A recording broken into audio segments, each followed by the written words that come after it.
নমস্কার বন্ধুরা, আর জি কুকিং চ্যানেলে আপনাদের সবাইকে স্বাগত। আজ নিয়ে হাজির হলাম পেঁয়াজকালি মাছের ঝাল। পেঁয়াজকালি আলু ভালো করে কেটে ধুয়ে নিয়েছি, ছোট ছোট করে কেটেছিলাম। আর এখানে আমি ছোট ছোট পার্শে মাছ কেটে ধুয়ে নিয়েছি। এবার লবণ হলুদ মাখিয়ে নেব।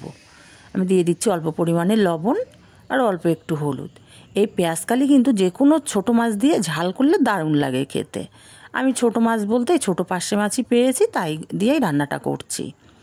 এখানে আমি টমেটো কেটে নিয়েছি আর নিয়েছি ধনেপাতা কুচি।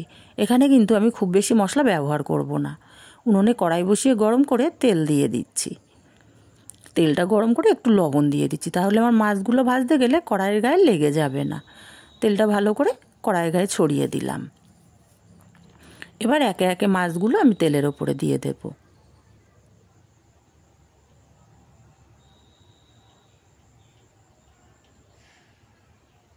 আমি সব মাছগুলো একসাথে দিয়ে দিলাম।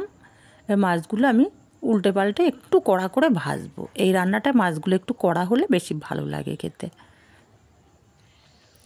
আমি মাছগুলো উল্টে পাল্টে দিচ্ছি এবার।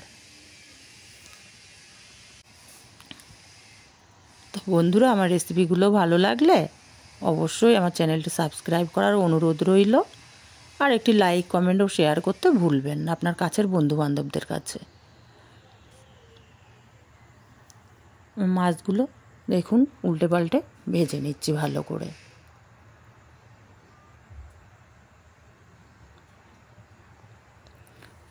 মাছগুলো আমার বেশ লাল লাল করে ভেজে নেওয়া হয়ে গেছে। আমি মাছগুলো তুলে নিলাম।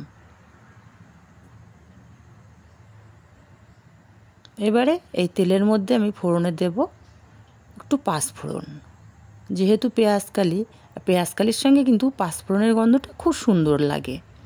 ফোড়নটা ভেজে নিয়ে পেঁয়াজকালি আর আলুটা দিয়ে দিলাম। এবার আমি মিনিট পাঁচেক ধরে খুব ভালো করে পেঁয়াজকালি আর আলুটা ভেজে নেব। এটা ভেজে নেওয়াটা খুবই জরুরি। 5 মিনিট ধরে ভেজে নিয়ে স্বাদ মতো লবণ দিয়ে দিলাম। আর দিয়ে দিচ্ছি হলুদ, আর দেবো একটু লঙ্কার গুঁড়ো। এটা ঝাল লঙ্কার গুঁড়ো, কাশ্মীরি লঙ্কার গুঁড়ো না। এবার ভালো করে এটা ভেজে নেব। আর যেহেতু এখানটা একটু গুঁড়ো মশলা, একটু জল দিয়ে কষালে কিন্তু রান্নার স্বাদটা বেশি ভালো হয়।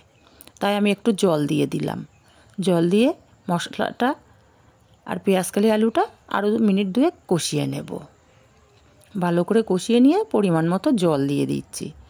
পেঁয়াজকালি আলু কিন্তু ভাজার সময় অর্ধেকটা সেদ্ধ হয়েছিল।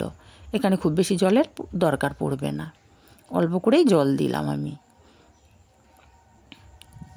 এবার এর মধ্যে দিয়ে দেব টমেটোগুলো। তরকারিটা ফুটতে দেব। তরকারিটা ফুটতে শুরু করেছে। আমি নেড়ে চেড়ে মিশিয়ে দিয়ে মাছগুলো দিয়ে দেবো এর মধ্যে।